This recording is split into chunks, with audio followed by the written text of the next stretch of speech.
ਸਤਨਾਮ ਸ਼੍ਰੀ ਵਾਹਿਗੁਰੂ ਸਾਹਿਬ JIO. ਪਰਮ ਸਨਮਾਨਯੋਗ ਗੁਰੂ ਰੂਪ ਗੁਰੂ ਖਾਲਸਾ ਸਾਧ ਸੰਗਤ ਜੀ, ਵਾਹਿਗੁਰੂ ਜੀ ਕਾ ਖਾਲਸਾ, ਵਾਹਿਗੁਰੂ ਜੀ ਕੀ ਫਤਿਹ। ਨਰੂ ਮਰੈ ਨਰ ਕਾਮ ਨਾ ਆਵੈ, ਪਸ਼ੂ ਮਰੈ 10 ਕਾਜ ਸਵਾਰੈ। अपने कर्म की गत मैं क्या जानो बाबा रे। हाड़ जले जैसे लकड़ी का तूला, केस जले जैसे घास का पूला।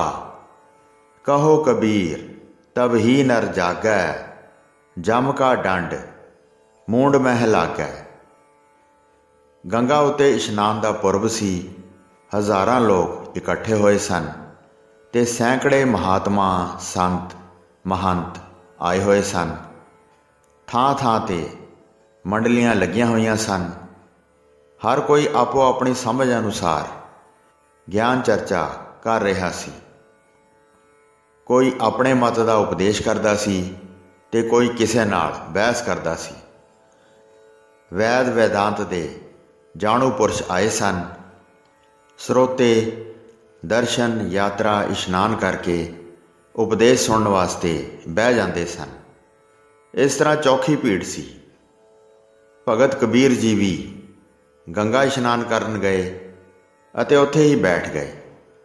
ਉਹਨਾਂ ਦੇ ਸ਼ਰਧਾਲੂ ਉਹਨਾਂ ਕੋਲ ਪੁੱਜੇ ਤੇ ਆਖਣ ਲੱਗੇ, ਕੋਈ ਉਪਦੇਸ਼ ਕਰੋ, ਜੀਵਨ ਦਾ ਲਾਭ ਸੁਣਾਓ।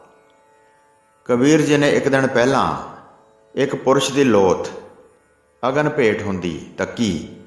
ਜਿਵੇਂ ਉਹ ਸੜਦੀ ਗਈ ਤਿਵੇਂ ਸਾਰਾ ਦ੍ਰਿਸ਼ ਉਹਨਾਂ ਦੇ ਨੇਤਰਾਂ ਅੱਗੇ ਰਿਹਾ।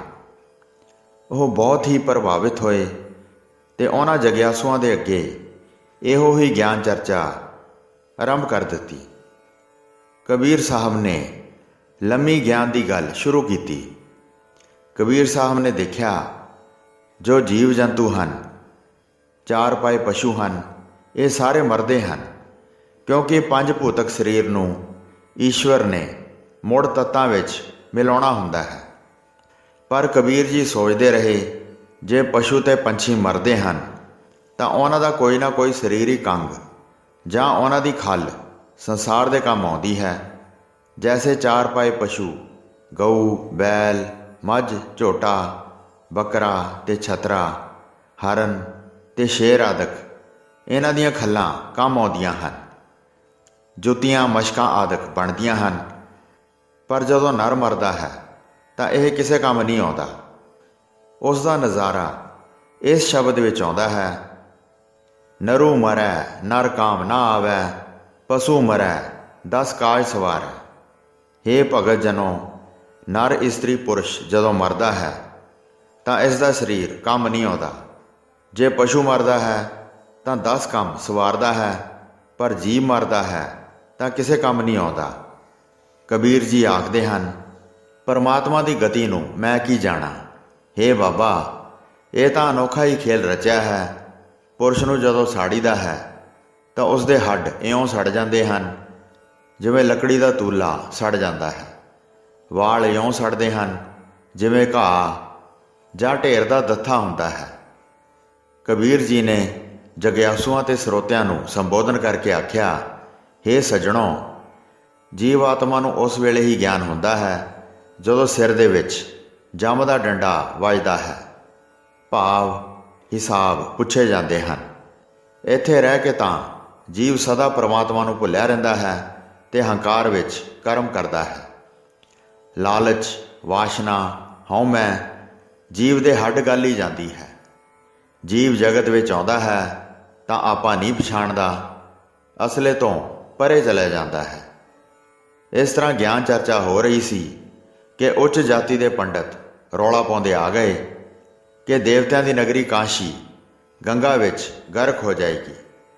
ਉਹਨਾਂ ਨੇ ਆ ਕੇ ਕਬੀਰ ਜੀ ਨੂੰ ਬੜੇ ਰੋਹਬ ਨਾਲ ਆਖਿਆ ਕਿ ਉਹ ਉੱਠ ਕੇ ਚਲਾ ਜਾਏ। ਇਸ ਤਰ੍ਹਾਂ ਪੰਡਤਾਂ ਦਾ ਅਪਮਾਨ ਹੁੰਦਾ ਹੈ।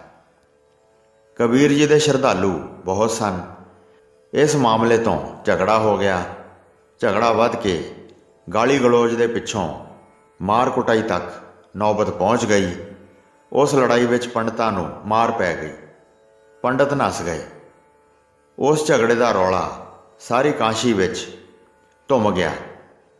ਪੰਡਤਾਂ ਨੇ ਨਾਲ ਮੁਸਲਮਾਨ ਕਾਜ਼ੀਆਂ ਨੂੰ ਮਿਲਾ ਲਿਆ, ਕਿਉਂਕਿ ਕਬੀਰ ਜੀ ਸਾਰੇ ਮਤਾਂ ਦੇ ਪਖੰਡਾਂ ਦਾ ਖੰਡਨ ਕਰਦੇ ਸਨ। ਉਹ ਤਾਂ ਆਖਦੇ ਸਨ ਖੁਦਾ ਅਥਵਾ ਰਾਮ ਇੱਕ ਹੀ ਹੈ ਤੇ ਉਸ ਦੀ ਆਰਾਧਨਾ ਕਰੋ। ਦੇਵੀ ਦੇਵਤੇ ਮੜੀ ਮਸਾਨ ਆਦਿਕ ਉਸ ਦੀ ਪੂਜਾ ਨਾ ਕਰੋ। ਕਬੀਰ ਜੀ ਪਾਸੋਂ ਸਾਰੇ ਹੀ ਅੱਕੇ ਹੋਏ ਸਨ। ਇਸ ਕਰਕੇ ਉਹਨਾਂ ਨੇ ਇਹ ਪੌਂਤੜਾ ਤਿਆਰ ਕੀਤਾ ਕਿ ਨਵਾਬ ਨੂੰ ਆਖ ਕੇ ਇਸ ਨੂੰ ਮਰਵਾ ਹੀ ਕਿਉਂ ਨਾ ਦਿੱਤਾ ਜਾਏ। ਨਿੱਤ ਦੇ ਝਗੜੇ ਖਤਮ ਹੋ ਜਾਣਗੇ। ਸਬੱਬ ਨਾਲ ਕਾਂਸ਼ੀ ਦੇ ਵਿੱਚ ਦਿੱਲੀ ਦਾ ਬਾਦਸ਼ਾਹ ਸਿਕੰਦਰ ਲੋਧੀ ਪੁੱਜ ਗਿਆ। ਉਹ ਕੁਝ ਤਵੱਸਬੀ ਤੇ ਪ੍ਰਜਾ ਨੂੰ ਖੁਸ਼ ਰੱਖਣ ਵਾਲਾ ਬਾਦਸ਼ਾਹ ਸੀ। ਉਸ ਵਿੱਚ ਇਹ ਵੀ ਘਾਟਾ ਸੀ ਕਿ ਉਹ ਲਾਈ ਲੱਗ ਸੀ, ਕੰਨਾਂ ਦਾ ਕੱਚਾ ਸੀ।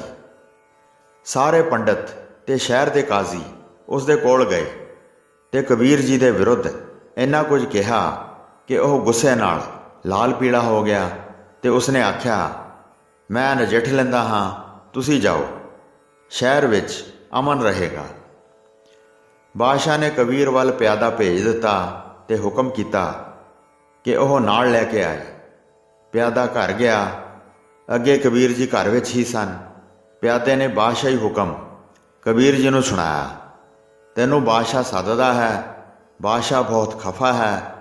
ਜ਼ਰੂਰ ਚੱਲੋ, ਜਿਵੇਂ ਹੋ ਤਿਵੇਂ।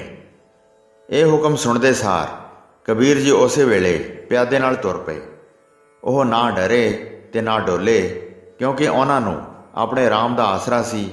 ਉਹ ਰਾਮ 'ਤੇ ਭਰੋਸਾ ਰੱਖਦੇ ਸਨ। ਬਹੁਤ ਸਾਰੇ ਕਬੀਰ ਜੀ ਦੇ ਸਾਥ ਹੋ ਤੁਰੇ। ਕਈਆਂ ਨੇ ਕਿਹਾ, ਬਾਦਸ਼ਾਹ ਬਹੁਤ ਕ੍ਰੋਧੀ ਹੈ, ਕਬੀਰ ਜੀ ਨੂੰ ਉਹ ਜਾਨੋਂ ਮਰਵਾ ਦੇਵੇਗਾ। ਕੋਈ ਆਖਦਾ ਸੀ ਕਾਂਸ਼ੀ ਵਿੱਚੋਂ ਕੱਢ ਦੇਵੇਗਾ। ਉਹਨਾਂ ਦੀਆਂ ਗੱਲਾਂ ਸੁਣ ਕੇ ਕਬੀਰ ਜੀ ਸਹਿ ਸੁਭਾਅ ਆਪਣੇ ਰਾਮ ਨੂੰ ਚੇਤੇ ਕਰਕੇ ਉਹਨਾਂ ਨੂੰ ਆਖੀ ਗਏ, ਡਰੋ ਨਾ, ਇਹ ਮੇਰੇ ਰਾਮ ਦਾ ਹੀ ਹੁਕਮ ਹੈ। ਉਹ ਕਿਸੇ ਹਨੇਰੇ ਨੂੰ ਦੂਰ ਕਰਨਾ ਚਾਹੁੰਦਾ ਹੈ। ਫੁਰਮਾਨ ਤੇਰਾ ਸਿਰੈ ਉੱਪਰ, ਫਿਰ ਨਾ ਕਰਤ ਵਿਚਾਰ। ਤੂੰ ਹੀ ਦਰਿਆ, ਤੂੰ ਹੀ ਕਰੀਆ, ਤੁਝੈ ਤੇ ਨਿਸਤਾਰ।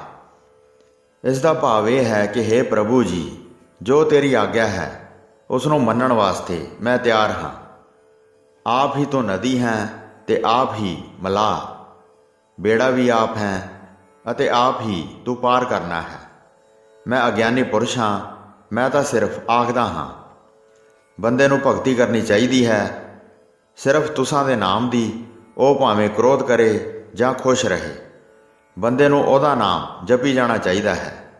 ਹੇ ਈਸ਼ਵਰ, ਤੈਨੂੰ ਚੇਤੇ ਕਰਕੇ ਇਸ ਤਰ੍ਹਾਂ ਖੁਸ਼ ਹਾਂ ਜਿਵੇਂ ਬੱਚੇ ਦਾ ਮਨ ਖੁਸ਼ ਹੁੰਦਾ ਹੈ। ਬੰਦਾ ਤੇਰਾ ਦਾਸ ਹੈ, ਜਿਵੇਂ ਜੀ ਕਰੇ ਤਿਵੇਂ ਰੱਖ, ਭਾਵੇਂ ਮਾਰ ਤੇ ਭਾਵੇਂ ਜਿਉਂਦਾ ਰਹਿਣ ਦੇ। ਤੇਰੀ ਵਸਤੂ ਜੋ ਹੋਈ, ਆਪਣੀ ਵਸਤੂ ਨੂੰ ਆਪ ਹੀ ਤਾਂ ਸੰਭਾਲਦਾ ਹੈ। ਲੋਕਾਂ ਤੇ ਪਰਮਾਤਮਾ ਨੂੰ ਸੰਬੋਧਨ ਕਰਕੇ ਆਪਣੇ ਮਨ ਨੂੰ ਸੰਬੋਧਨ ਕਰਨ ਲੱਗੇ। ਮਨ ਰੇ ਛਾਡੋ ਪਰਮ, ਪ੍ਰਗਟ ਹੋਏ ਨਾਚੋ ਹੋ। ਇਆ ਮਾਇਆ ਕੇ ਡਾਂਡੇ, ਸੂਰ ਕੇ ਸਨਮੁਖ ਰਨ ਤੇ ਡਰ ਪੈ। ਸਤੀ ਕੇ ਸਾਚੈ ਭਾਂਡੇ। ਇਸ ਤਰ੍ਹਾਂ ਆਤਮਾ ਨੂੰ ਤਕੜਿਆ ਕਰਦੇ ਹੋਏ ਕਬੀਰ ਜੀ ਬਾਦਸ਼ਾਹ ਸਿਕੰਦਰ ਲੋਧੀ ਦੇ ਸਨਮੁਖ ਜਾ ਖਲੋਤੇ। ਉਹਨਾਂ ਨੇ ਬਾਦਸ਼ਾਹ ਨੂੰ ਸਲਾਮ ਨਹੀਂ ਆਖੀ, ਚੁੱਪ ਕਰਕੇ ਰਾਮ ਨਾਮ ਦਾ ਸਿਮਰਨ ਕਰਦੇ ਰਹੇ। ਬਾਦਸ਼ਾਹ ਬੜਾ ਤਵੱਸਬੀ ਸੀ। ਉਸਨੇ ਜਦੋਂ ਦੇਖਿਆ ਕਿ ਮੁਸਲਮਾਨ ਹੋ ਕੇ ਇਸਨੇ ਸਲਾਮ ਨਹੀਂ ਬੁਲਾਈ ਤੇ ਦੂਸਰਾ ਰਾਮ ਦਾ ਨਾਮ ਲੈਂਦਾ ਹੈ, ਇਸ ਨਾਲੋਂ ਵੱਡਾ ਕਾਫਰ ਕੌਣ ਹੈ? ਇਹ ਤਾਂ ਮਰਵਾਉਣ ਦੇ ਕਾਬਲ ਹੈ। ਇਸ ਨੂੰ ਜਿਉਂਦਾ ਕਿਵੇਂ ਰੱਖਿਆ ਜਾ ਸਕਦਾ ਹੈ? ਇਸ ਨੂੰ ਦੰਡ ਦੇਣਾ ਹੀ ਠੀਕ ਹੈ, ਨਹੀਂ ਤੇ ਨਵੇਂ ਬਣੇ ਮੁਸਲਮਾਨ ਵਿਗੜ ਜਾਣਗੇ। ਬਾਦਸ਼ਾਹ ਕ੍ਰੋਧ ਨਾਲ ਲਾਲ ਪੀਲਾ ਹੋ ਕੇ ਕਬੀਰ ਜੀ ਨੂੰ ਪੁੱਛਣ ਲੱਗਾ, ਕਬੀਰ ਤੇਰਾ ਨਾਂ ਹੈ? ਕਬੀਰ ਜੀ ਨੇ ਅੱਗੋਂ ਉੱਤਰ ਦਿੱਤਾ, ਹਾਂਜੀ। ਕੀ ਇਹ ਠੀਕ ਹੈ ਕਿ ਤੂੰ ਹਿੰਦੂ ਧਰਮ ਤੇ ਮੁਸਲਮਾਨਾਂ ਦੇ ਵਿਰੁੱਧ ਪ੍ਰਚਾਰ ਕਰਦਾ ਹੈ? ਐਸੀ ਕਵਿਤਾ ਰਚਦਾ ਹੈ ਜੋ ਲੋਕਾਂ ਨੂੰ ਗੁੰਮਰਾਹ ਕਰਦੀ ਹੈ, ਜੋ ਪੁਰਾਣੀਆਂ ਰਸਮਾਂ ਤੇ ਵੱਡਿਆਂ ਦੇ ਧਰਮਾਂ ਦੇ ਵਿਰੁੱਧ ਲੋਕਾਂ ਨੂੰ ਭੜਕਾਉਂਦੀ ਹੈ। ਇਹ ਤੇਰੇ ਬਾਰੇ ਸ਼ਿਕਾਇਤਾਂ ਹਨ। बाकी तो मैनू सलाम क्यों नहीं कीती? ये तेरा हंकार है। कबीर जी ने कहा, मैं किसी विरुद्ध नहीं हाँ। काजियां पंडितां दियां उन्हां गल्लां दे ਜ਼ਰੂਰ विरुद्ध हाँ जो भोले लोकां नूं लुੱਟਣ ਤੇ ਧੋਖਾ ਦੇਣ ਖਾਤਰ ਕਰਦੇ ਹਨ।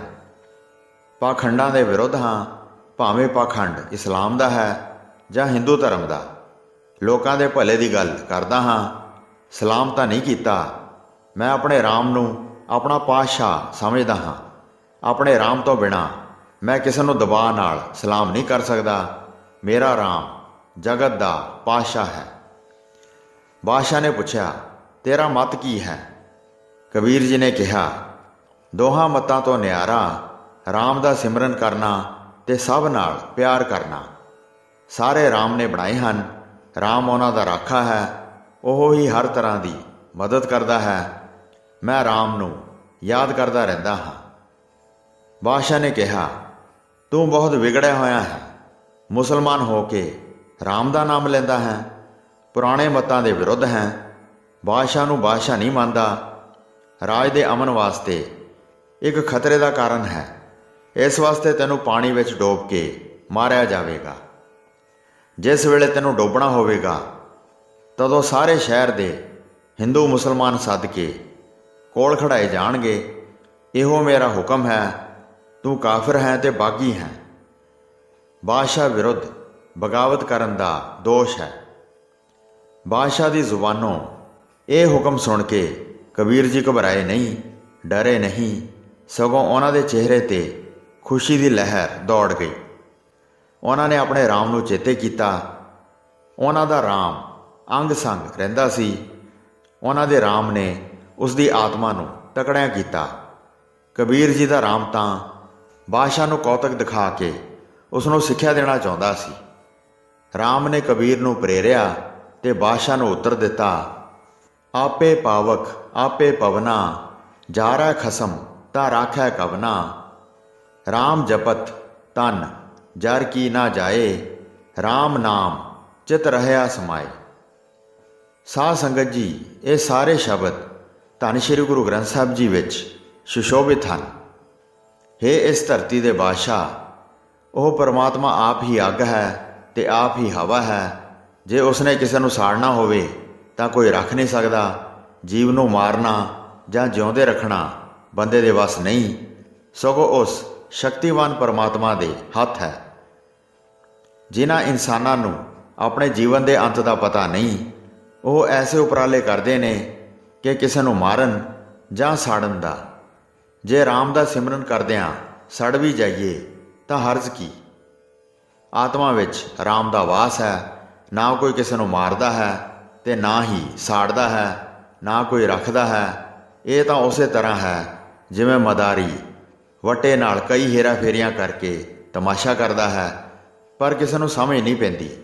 ਉਸੇ ਤਰ੍ਹਾਂ ਪਰਮਾਤਮਾ ਖੇਲ ਕਰ ਕਰਕੇ ਦੇਖਦਾ ਤੇ ਖੁਸ਼ ਹੁੰਦਾ ਹੈ। ਪਰਮਾਤਮਾ ਉੱਤੇ ਕਬੀਰ ਦਾ ਦ੍ਰਿੜ ਵਿਸ਼ਵਾਸ ਦੇਖ ਕੇ ਬਾਦਸ਼ਾਹ ਨੂੰ ਹੋਣਾ ਤਾਂ ਖੁਸ਼ ਚਾਹੀਦਾ ਸੀ ਕਿ ਉਸ ਦੀ ਪ੍ਰਜਾ ਵਿੱਚ ਐਸੇ ਭਗਤੀ ਪਿਆਰ ਤੇ ਏਕਤਾ ਵਾਲੇ ਬੰਦੇ ਹਨ ਤੇ ਪ੍ਰਚਾਰ ਹੁੰਦਾ ਸੀ। ਪਰ ਉਹ ਪੁੱਠੀ ਮੱਤ ਵਾਲਾ ਬਾਦਸ਼ਾਹ ਸੀ ਜੋ ਨੇਕੀ ਦੀ ਤਾਂ ਬੰਦੀ ਕਰਾਉਣਾ ਚਾਹੁੰਦਾ ਸੀ। ਗੁੱਸੇ ਵਿੱਚ ਆ ਗਿਆ।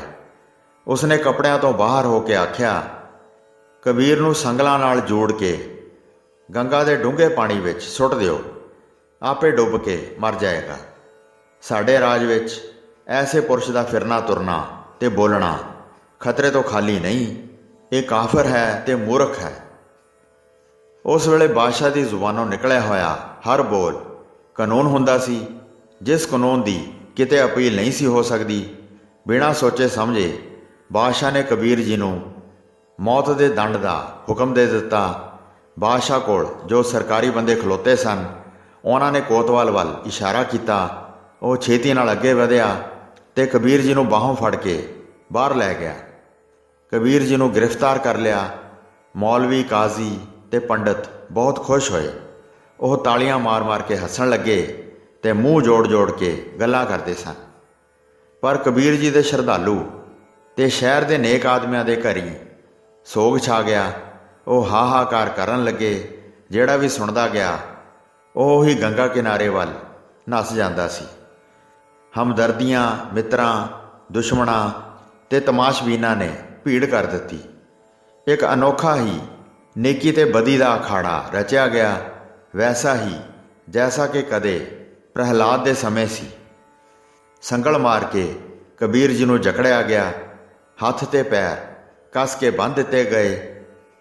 ਜੱਲਾਦ ਨੂੰ ਆਗਿਆ ਦਿੱਤੀ ਉਹ ਬੰਨੇ ਹੋਏ ਹੱਥਾਂ ਪੈਰਾਂ ਦੇ ਵਿੱਚ ਹੀ ਬਾਂਸ ਪਾ ਕੇ ਕਬੀਰ ਜੀ ਨੂੰ ਇਸ ਤਰ੍ਹਾਂ ਚੁੱਕ ਕੇ ਤੁਰੇ ਜਿਵੇਂ ਮਰੇ ਹੋਏ ਪਸ਼ੂ ਨੂੰ ਚੁੱਕੀਦਾ ਹੈ, ਕਿਉਂਕਿ ਮੁਸਲਮਾਨ ਕੋਤਵਾਲ ਕਬੀਰ ਜੀ ਦੀ ਨਿਰਾਦਰੀ ਕਰਨਾ ਚਾਹੁੰਦਾ ਸੀ।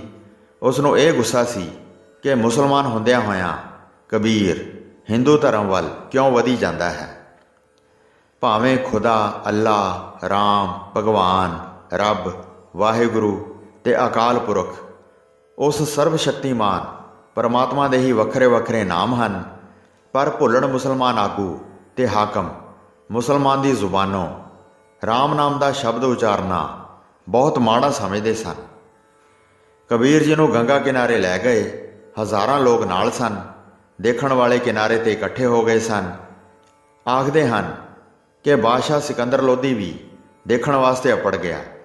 ਉਹ ਇਕੱਲਾ ਨਹੀਂ ਸੀ, ਉਸ ਦੇ ਨਾਲ ਉਸ ਦੀਆਂ ਬੇਗਮਾਂ ਵੀ ਸਨ। ਉਹ ਵੀ ਰਾਮ ਦੀ ਸ਼ਕਤੀ ਦੇਖਣ ਆਈਆਂ ਸਨ। ਗੰਗਾ ਦਾ ਜਲ ਠਾਠਾ ਮਾਰ ਰਿਹਾ ਸੀ। 10-10 ਫੁੱਟ ਉੱਚੇ ਕੱਪਰ ਪੈਂਦੇ ਸਨ।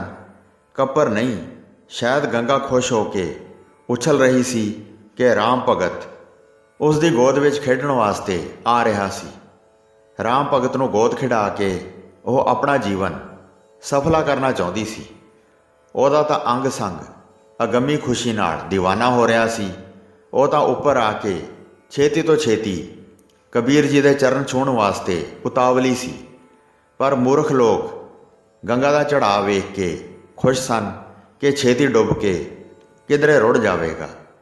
ਕਬੀਰ ਜੀ ਦਾ ਨਾਮ ਲੈਣ ਵਾਲਾ ਫਿਰ ਕੋਈ ਨਹੀਂ ਰਹੇਗਾ। ਸਰਕਾਰੀ ਬੇੜਾ ਕਿਨਾਰੇ ਲਾਇਆ ਗਿਆ। ਪਿਆਦਿਆਂ ਤੇ ਜੱਲਾਦਾਂ ਨੇ ਕਬੀਰ ਜੀ ਨੂੰ ਚੁੱਕ ਕੇ ਵੱਡੀ ਬੇੜੀ ਵਿੱਚ ਰੱਖ ਦਿੱਤਾ। ਬੇੜੇ ਦੇ ਰੱਸੇ ਖੋਲ੍ਹ ਦਿੱਤੇ ਗਏ। ਮਲਾਹਾਂ ਨੇ ਚੱਪੂ ਚਲਾਏ। ਬੇੜਾ ਗੰਗਾ ਦੀ ਚੌੜਾਈ ਵੱਲ ਚਲਾ ਗਿਆ। ਰੱਬ ਦਾ ਭਾਣਾ ਐਸਾ ਵਰਤਿਆ ਕਿ ਸੁੱਕੇ ਆਸਮਾਨ ਹੀ ਹਨੇਰੀ ਤੇ ਕਾਲੀ ਘਟਾ ਆ ਗਈ। ਧਰਮੀ ਲੋਕਾਂ ਨੇ ਕਿਹਾ, ਮੁਗਲਾਂ ਉੱਤੇ ਭਗਵਾਨ ਕਰੋਪ ਹੋਇਆ ਹੈ, ਉਹ ਆਪਣੇ ਭਗਤ ਦੀ ਰਾਖੀ ਕਰੇਗਾ, ਬੇੜੇ ਨੂੰ ਡੋਬੇਗਾ। ਪਰ ਇਸ ਗੱਲ ਤੋਂ ਹੋਰ ਹੈਰਾਨੀ ਹੋਈ ਕਿ ਬੱਦਲ ਤੇ ਝੱਖੜ ਆਇਆ ਅਤੇ 5 ਮਿੰਟਾਂ ਵਿੱਚ ਦੀ ਅੱਗੇ ਲੰਘ ਗਿਆ। ਬੇੜਾ ਨਾ ਡੁੱਬਾ। ਕਿਨਾਰੇ ਖਲੋਤਿਆਂ ਨੂੰ ਸਾਫ਼ ਦਿਖਾਈ ਦਿੰਦਾ ਰਿਹਾ। ਜਦੋਂ ਬੇੜਾ ਗੰਗਾ ਦੇ ਅੱਧ ਵਿੱਚ ਚਲਾ ਗਿਆ, ਜਿੱਥੇ ਪਾਣੀ ਬਹੁਤ ਡੂੰਘਾ ਤੇ ਤੇਜ਼ ਚਾਲ ਨਾਲ ਚੱਲਦਾ ਸੀ, ਉਸ ਥਾਂ ਪਿਆਦਿਆਂ ਤੇ ਜੱਲਾਦਾਂ ਨੇ ਕਬੀਰ ਜੀ ਨੂੰ ਚੁੱਕ ਕੇ ਗੰਗਾ ਵਿੱਚ ਸੁੱਟ ਦਿੱਤਾ। ਗੰਗਾ ਵਿੱਚ ਡਿੱਗਦੇ ਸਾਰ ਕਬੀਰ ਜੀ ਨੇ ਕਿਹਾ, ਹੇ ਰਾਮ, ਤੇਰਾ ਆਸਰਾ, ਤੁਸੀਂ ਮੇਰੇ ਜੀਵਨ ਦਾਤੇ ਹੋ। ਕਬੀਰ ਜੀ ਨੇ ਪਾਣੀ ਤੇ ਤਰਦਿਆਂ ਹੋਇਆਂ ਆਕਾਸ਼ ਵੱਲ ਵੇਖ ਕੇ ਆਪਣੇ ਰਾਮ ਨੂੰ ਚੇਤੇ ਕੀਤਾ। ਆਕਾਸ਼ ਗਗਨ ਪਾਤਾਲ ਗਗਨ ਹੈ, ਚੌਂ ਦਿਸ ਗਗਨ ਰਹਾਇਲੇ, ਆਨੰਦ ਮੂਲ ਸਦਾ ਪੁਰਖੋਤਮ, ਘਟ ਬਿਨਸੈ ਗਗਨ ਨਾ ਜਾਈਲੇ। ਕੰਢੇ ਖਲੋਤੇ ਲੋਕਾਂ ਨੇ ਜਦੋਂ ਦੇਖਿਆ ਤਾਂ ਉਹਨਾਂ ਨੇ ਸ਼ੋਰ ਮਚਾ ਦਿੱਤਾ। ਬਾਦਸ਼ਾਹ ਨੇ ਬਹੁਤ ਬੁਰਾ ਕੀਤਾ, ਭਗਤ ਨੂੰ ਪਾਣੀ ਵਿੱਚ ਡੋਬ ਦਿੱਤਾ। ਬਾਦਸ਼ਾਹੀ ਗਰਕ ਹੋ ਜਾਏਗੀ। ਪਰਮਾਤਮਾ ਅੱਗੇ ਅਰਜ਼ੋਈਆਂ ਕਰਦੇ ਇਹ ਕਹਿ ਰਹੇ ਸਨ ਕਿ ਕਬੀਰ ਜੀ ਤੁਸੀਂ ਡੁੱਬੋ ਨਾ, ਪਰ ਜਿਸ ਦਾ ਰਾਖਾ ਰਾਮ ਹੈ ਉਸ ਨੂੰ ਕੌਣ ਮਾਰੇ। ਜਿਉਂ ਹੀ ਕਬੀਰ ਜੀ ਨੇ ਰਾਮ ਤੇਰਾ ਆਸਰਾ ਆਖਿਆ ਤੇ ਸ਼ਬਦ ਉਚਾਰਿਆ ਤਾਂ ਹੱਥਾਂ ਪੈਰਾਂ ਦੇ ਸੰਗਲ ਆਪਣੇ ਆਪ ਟੁੱਟ ਗਏ। ਹੱਥ ਤੇ ਪੈਰ ਆਜ਼ਾਦ ਹੋ ਗਏ। ਪਾਣੀ ਵਿੱਚ ਇੱਕ ਡੁਬਕੀ ਲਾਉਣ ਪਿੱਛੋਂ ਕਬੀਰ ਜੀ ਗੰਗਾ ਦੇ ਪਾਣੀ ਉੱਪਰ ਤਰਨ ਲੱਗ ਪਏ। ਚੌਂਕੜਾ ਵੱਜ ਗਿਆ। ਰਾਮ ਰਾਮ ਦਾ ਸਿਮਰਨ ਕਰਦੇ ਹੋਏ ਇਉਂ ਬੈਠ ਗਏ ਜਿਵੇਂ ਧਰਤੀ ਉੱਤੇ ਆਸਣ ਲਾ ਕੇ ਬੈਠੇ ਹੁੰਦੇ ਹਨ। ਪਾਣੀ ਦੀ ਛੱਲ ਦਾ ਹੁਲਾਰਾ ਵੀ ਨਹੀਂ ਸੀ ਪੈਂਦਾ। ਲੋਕ ਦੇਖ ਦੇਖ ਕੇ ਹੈਰਾਨ ਹੁੰਦੇ ਜਾਂਦੇ ਸਨ। ਕਬੀਰ ਜੀ ਦੇ ਸ਼ਰਧਾਲੂ ਧੰਨ ਕਬੀਰ ਰਾਮ ਨਾਮ ਦਾ ਉਚਾਰਨ ਕਰਨ ਲੱਗੇ। ਬੇੜੇ ਦੇ ਮਲਾਹ, ਪਿਆਦੇ ਤੇ ਜੱਲਾਦ ਅੰਨੇ ਹੋ ਗਏ। ਬੇੜਾ ਡੁੱਬਣ ਲੱਗਾ। ਉਹਨਾਂ ਨੇ ਰੌਲਾ ਪਾ ਦਿੱਤਾ। ਕੋਈ ਬਚਾਏ ਦਾ ਸ਼ੋਰ ਪਾਉਣ ਲੱਗੇ। ਕਬੀਰ ਜੀ ਨੇ ਕੁਝ ਕਰ ਦਿੱਤਾ। ਸਾਨੂੰ ਸੱਟਾਂ ਵੱਜ ਰਹੀਆਂ ਹਨ, ਪਰ ਉਹਨਾਂ ਨੂੰ ਬਚਾਵੇ ਕਿਹੜਾ। ਕਿਨਾਰੇ ਖਲੋਤਿਆਂ ਨੂੰ ਬੇੜਾ ਦਿਸਦਾ ਹੀ ਨਹੀਂ ਸੀ। ਬੇੜਾ ਪੁੱਠਾ ਹੋ ਗਿਆ। ਜੱਲਾਦ, ਮਲਾਹ ਤੇ ਪਿਆਦੇ ਡੁੱਬ ਕੇ ਮਰ ਗਏ। ਗੰਗਾ ਦਾ ਅਥਾਹ ਜਲ ਰੋੜ ਕੇ ਅੱਗੇ ਲੈ ਗਿਆ। ਦੇਖਣ ਵਾਲੇ ਭੈ-ਭੀਤ ਹੋ ਗਏ। ਦੂਸਰੇ ਹੱਥ ਕਬੀਰ ਜੀ ਪਾਣੀ ਦੀ ਸਤ੍ਹਾ ਉੱਤੇ ਚੌਂਕੜੀ ਮਾਰੀ ਬੈਠੇ ਸਨ। ਉਹ ਰਾਮ ਦੀ ਮਹਿਮਾ ਕਰੀ ਜਾ ਰਹੇ ਸਨ। ਗੰਗ ਗੋਸਾਇਨ ਗਹਿਰ ਗੰਭੀਰ, ਜੰਜੀਰ ਬਾਂਧ ਕਰ ਖਰੇ ਕਬੀਰ। ਮਨ ਨਾ ਡਿਗੈ ਤਨ ਕਾਹੇ ਕੋ ਡਰਾਏ, चरण कमल चित रहे हो समाए। गंगा की लहर मेरी टूटी जंजीर, मृगछाला पर बैठे कबीर। कहे कबीर को संग ना साथ, जल थल राखन है रघुनाथ। हौली हौली जल आपे ही ਉਹਨਾਂ ਨੂੰ ਘਾਟ ਵੱਲ ਲਈ ਆਇਆ। ਜਿਸ ਘਾਟ ਉੱਤੇ ਰੋਜ਼ ਇਸ਼ਨਾਨ ਕਰਿਆ ਕਰਦੇ ਸਨ, ਉਸ ਘਾਟ ਉੱਤੇ ਆ ਲੱਗੇ। ਰਾਮ ਤੇਰਾ ਆਸਰਾ, ਇਹ ਆਖ ਕੇ ਜਲ ਤੋਂ ਉਤਰੇ ਤੇ ਘਾਟ ਦੀ ਪਥਰੀਲੀ ਪੌੜੀ ਉੱਤੇ ਖਲੋ ਗਏ। ਕਿਨਾਰੇ ਖਲੋਤੇ ਕਬੀਰ ਜੀ ਦੇ ਸ਼ਰਧਾਲੂ ਕਬੀਰ ਜੀ ਨੂੰ ਦੇਖਦੇ ਹੋਏ ਘਾਟ ਵੱਲ ਆ ਗਏ ਸਨ। ਘਾਟ 'ਤੇ ਪੁੱਜ ਕੇ ਜਦੋਂ ਉਹਨਾਂ ਨੇ ਕਬੀਰ ਜੀ ਨੂੰ ਰਾਜ਼ੀ ਵੇਖਿਆ ਤਾਂ ਖੁਸ਼ੀ ਨਾਲ ਗਦਗਦ ਹੋ ਗਏ। ਕਬੀਰ ਜੀ ਨੂੰ ਪ੍ਰਣਾਮ ਕਰਨ ਲੱਗੇ। ਅੱਗੇ ਅੱਗੇ ਕਬੀਰ ਜੀ ਤੇ ਪਿੱਛੇ ਪਿੱਛੇ ਲੋਕ ਹਰੀ ਨਾਮ ਦਾ ਕੀਰਤਨ ਕਰਦੇ ਹੋਏ ਸ਼ਹਿਰ ਵੱਲ ਤੁਰ ਪਏ। ਉਹਨਾਂ ਨੂੰ ਰੋਕਣ ਵਾਲਾ ਕੋਈ ਨਾ ਰਿਹਾ ਤੇ ਨਿੰਦਕਾਂ ਦੇ ਮੂੰਹ ਕਾਲੇ ਹੋ ਗਏ। ਪਰ ਆਪਣੇ ਵੱਲੋਂ ਕਬੀਰ ਜੀ ਨੂੰ ਗੰਗਾ ਵਿੱਚ ਡੋਬ ਕੇ ਬਾਦਸ਼ਾਹ ਸਿਕੰਦਰ ਲੋਧੀ ਆਪਣੇ ਡੇਰੇ ਨੂੰ ਮੁੜ ਰਿਹਾ ਸੀ। ਚੁਗਲ ਮੌਲਵੀ ਤੇ ਪੰਡਤ ਉਹਦੇ ਨਾਲ ਆ ਰਹੇ ਸਨ। ਅਜੇ ਡੇਰੇ ਨਹੀਂ ਸੀ ਪੁੱਜਾ ਕਿ ਉਹਨਾਂ ਨੂੰ ਸੁਨੇਹਾ ਮਿਲਿਆ ਕਿ ਕਬੀਰ ਗੋਸਾਈ ਤਾਂ ਡੁੱਬਿਆ ਨਹੀਂ, ਉਹ ਤਾਂ ਹਰੀ ਕੀਰਤਨ ਕਰਦਾ ਹੋਇਆ ਕਾਂਸ਼ੀ ਦੇ ਬਾਜ਼ਾਰਾਂ ਵਿੱਚ ਆਪਣਾ ਜਲੂਸ ਕੱਢੀ ਫਿਰਦਾ ਹੈ। ਉਹ ਰਾਮ ਦਾ ਰੂਪ ਹੈ। ਸੁਨੇਹਾ ਦੇਣ ਵਾਲੇ ਨੇ ਨਾਲ ਇਹ ਵੀ ਆਖ ਦਿੱਤਾ, ਹੇ ਬਾਦਸ਼ਾਹ, ਕਬੀਰ ਜਾਦੂਗਰ ਹੈ, ਉਹ ਪਾਣੀ ਵਿੱਚ ਨਹੀਂ ਡੁੱਬੇਗਾ, ਉਸ ਨੂੰ ਅੱਗ ਵਿੱਚ ਸਾੜੋ। ਉਸਨੇ ਤਾਂ ਜਾਦੂ ਨਾਲ ਜੱਲਾਦ, ਮਲਾਹ ਤੇ ਪਿਆਦੇ ਵੀ ਬੇੜੇ ਸਮੇਤ ਰੋੜ ਦਿੱਤੇ ਹਨ। ਉਸ ਦੀ ਮਹਿਮਾ ਘਟਣ ਦੇ ਥਾਂ ਵੱਧ ਗਈ ਹੈ। ਸਾਰਾ ਸ਼ਹਿਰ ਬਾਦਸ਼ਾਹ ਸਲਾਮਤ ਨੂੰ ਹੀ ਬੁਰਾ ਭਲਾ ਆਖ ਰਿਹਾ ਹੈ। ਕਬੀਰ ਸਗੋਂ ਉੱਚੀ ਉੱਚੀ ਰਾਮ ਰਾਮ ਆਖਦਾ ਹੈ। ਉਹ ਮੌਲਵੀਆਂ, ਕਾਜ਼ੀਆਂ ਤੇ ਸਰਕਾਰੀ ਹਾਕਮਾਂ ਨੂੰ ਚੜਾਉਂਦਾ ਹੈ। ਚੁਗਲ ਦੀ ਜ਼ੁਬਾਨੋਂ ਇਹ ਸੁਣ ਕੇ ਬਾਦਸ਼ਾਹ ਦੰਗ ਰਹਿ ਗਿਆ। ਉਹ ਸੋਚਣ ਲੱਗਾ, ਲੋਹੇ ਦੇ ਸੰਗਲਾਂ ਨਾਲ ਜੁੜਿਆ ਹੋਇਆ ਆਦਮੀ ਗੰਗਾ ਦੀਆਂ ਲਹਿਰਾਂ ਵਿੱਚੋਂ ਕਿਵੇਂ ਬਚ ਗਿਆ। ਜੇ ਇਹ ਆਦਮੀ ਐਸੇ ਬਚ ਸਕਦਾ ਹੈ ਤਾਂ ਇੱਕ ਦਿਨ ਬਾਦਸ਼ਾਹੀ ਉਲਟਾ ਸਕਦਾ ਹੈ। ਐਸੇ ਆਦਮੀ ਨੂੰ ਜ਼ਰੂਰ ਮਾਰਨਾ ਚਾਹੀਦਾ ਹੈ। ਉਸਨੇ ਉੱਥੇ ਖਲੋਤਿਆਂ ਹੀ ਹੁਕਮ ਦਿੱਤਾ, ਕਬੀਰ ਜੀ ਨੂੰ ਇੱਕ ਵਾਰ ਫਿਰ ਮੇਰੇ ਸਾਹਮਣੇ ਪੇਸ਼ ਕਰੋ, ਮੈਂ ਉਸ ਨੂੰ ਮਾਰਾਂਗਾ, ਖਤਮ ਕਰਾਂਗਾ। ਇਹ ਨਹੀਂ ਹੋ ਸਕਦਾ, ਕਬੀਰ ਜਿਉਂਦਾ ਰਹੇ। ਇੱਕ ਜੁਲਾਹਿਆ ਭੁੱਲੜ। ਬਾਦਸ਼ਾਹ ਇਸ ਤਰ੍ਹਾਂ ਕਬੀਰ ਜੀ ਦੀ ਸ਼ਾਨ ਵਿੱਚ ਮਾੜੇ ਬੋਲ ਬੋਲੀ ਗਿਆ। ਕਬੀਰ ਜੀ ਦੇ ਜਸ ਦਾ ਡੰਕਾ ਸਾਰੇ ਵੱਜ ਗਿਆ। ਹਰ ਪਾਸੇ ਕਬੀਰ ਜੀ ਦੀ ਸ਼ੋਭਾ ਹੋਣ ਲੱਗੀ ਤੇ ਰਾਮ ਧੁਨ ਗਾਈ ਜਾਣ ਲੱਗੀ। ਹੋਈਆਂ ਭੁੱਲਾਂ ਚੁੱਕਾਂ ਦੀ ਖਿਮਾ ਬਖਸ਼ਣੀ ਜੀ। ਦਾਸ ਨੂੰ ਆਗਿਆ ਦਿਓ। ਵਾਹਿਗੁਰੂ ਜੀ ਕਾ ਖਾਲਸਾ, ਵਾਹਿਗੁਰੂ ਜੀ ਕੀ ਫਤਿਹ।